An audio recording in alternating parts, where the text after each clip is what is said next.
comment comptez-vous aborder cette rencontre contre les Comores?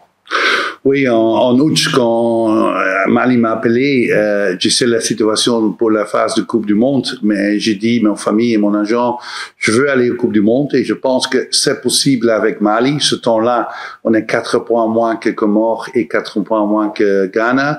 Je sais que c'est pas facile. Mais je pense, avec les qualités qu'on a, on doit jouer pour la victoire dans chaque match. Et après, on va voir qu'on peut qualifier. Pour Comores, ils sont numéro 1 dans notre groupe. Après 4 matchs. Maintenant, c'est Madagascar après la victoire contre Centrafrique République. Mais Comores, c'est une bonne équipe. Ils ont qualifié pour la CAN comme numéro 1 dans un groupe avec Tunisie, avec Gambie et avec Madagascar. Ils ont gagné au Tunisie, gagné contre Gambie. C'est pas un match facile. Je connais très bien l'entraîneur du Comores, Stéphane Cousine. C'est un ami de moi. On parle beaucoup au WhatsApp, on est amis, on voit au Facebook, on mange beaucoup ensemble. C'est un très bon entraîneur. Je connais quelques joueurs du Comores. J'ai travaillé avant avec quelques joueurs de ça. C'est une très bonne équipe. Une équipe avec beaucoup de qualité, mais on ne peut pas être peur. Moi, je suis entraîneur de numéro 51 au FIFA Ranking. On a fait 6 matchs avant, on a 4 victoires, 2 matchs nuls. On est ici pour la victoire parce qu'on veut faire tout pour notre rêve d'aller aux Coupes du Monde. Mais on a vu aussi aujourd'hui que le match du Cameroun au Eswatini 0-0, ça dit que tu dois toujours respecter l'adversaire, tu dois être bien préparé. Et la qualité d'une équipe, c'est important, mais le plus important, c'est le cœur du joueur, la motivation et le travail qu'on va faire demain. Mais après les entraînements et après le campement, le premier jour, j'ai un très bon sentiment de mon équipe et je pense qu'on va être prêt pour demain. Coach, on a vu l'équipe du Mali en Mozambique dans un contexte assez difficile. Il y avait des problèmes politiques dans ce pays. Et d'ailleurs, dans le stade, on a vu les forces armées arriver, c'est dire aussi il y avait des tensions, mais le Mali a peut-être livré son meilleur match, son meilleur football depuis que vous êtes là. Et ce qui m'amène à vous poser la question suivante, est-ce que finalement, le véritable adversaire du Mali, dans ces 2 confrontations, c'est pas le Mali lui-même, à savoir s'il joue son football, rien ne peut lui résister. Est-ce que c'est ça votre sentiment? Oui, je pense, quand j'ai commencé, on n'a pas tous les joueurs disponibles et les derniers campements avec Mozambique et Swatini, on a presque la meilleure équipe disponible avec les joueurs comme Bilal, Néné, Kamori et tous les autres. C'est clair que c'est un développement que j'ai signé 6 mois passés, j'ai pas joué de matchs amicaux. Il y a du temps pour créer une équipe et la manière de football. Maintenant, qu'on a joué contre Mozambique, c'est un peu final. On sait qu'on a un deuxième match contre Eswatini. Demain, c'est un vrai final. C'est clair. Il n'y a pas une deuxième option. On doit jouer pour la victoire. On doit gagner ce match pour réduire les distances entre Comores et nous. Mais j'ai pas peur de cette tension.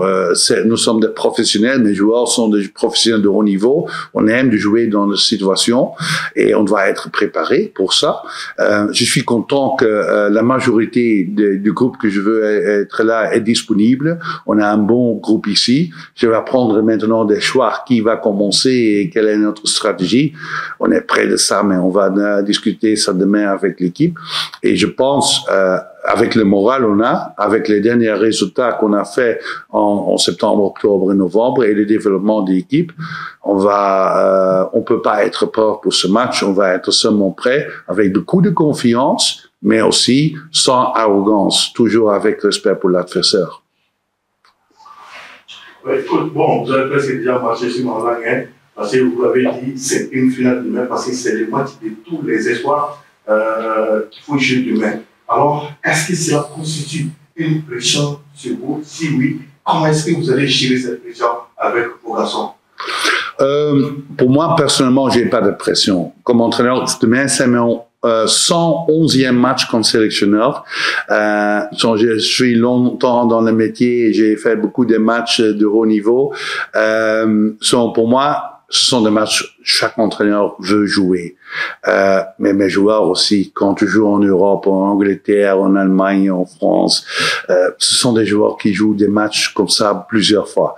Le seul problème peut être quand on pense que ça va être facile. Comores, c'est pas un grand nom dans les têtes des joueurs, mais on a introduit l'équipe hier et aujourd'hui dans la stratégie du Comores. Je pense qu'on est bien préparé.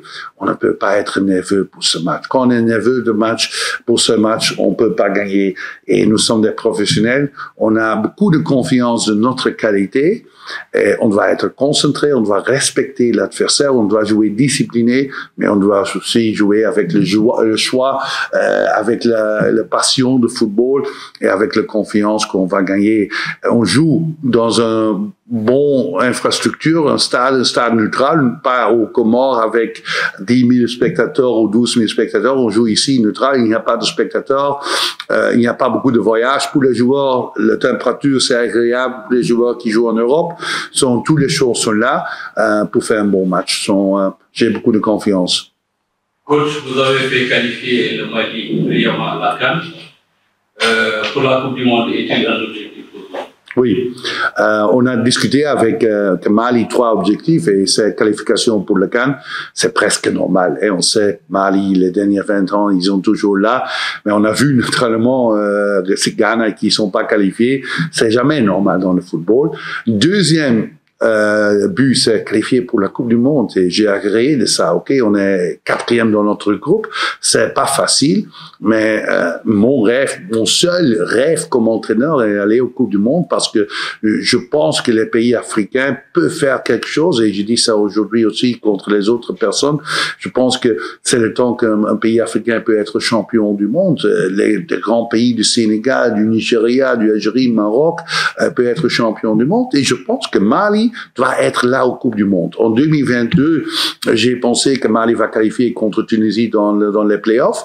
Ils sont pas là, c'est dommage parce que Mali a longtemps un des meilleures équipes en Afrique. Et maintenant, ça va être notre occasion. J'ai parlé avec mes joueurs. Il y a des joueurs. Peut-être c'est la dernière occasion parce que dans 5 ans, c'est longtemps pour la prochaine Coupe du Monde. C'est maintenant, on doit faire tout et c'est un clair objectif. On veut aller aux Coupes du Monde et on doit aller aux Coupes du Monde. Et on va faire tout demain et les prochaines semaines et matchs pour faire notre rêve et pour un peu miracle parce qu'on est 4e dans le groupe. Mais comme je dis, on a des qualités, on est 51 dans le FIFA ranking, le meilleur rank team dans notre groupe. Ça dit que on doit être là. Un appel à l'endroit du public.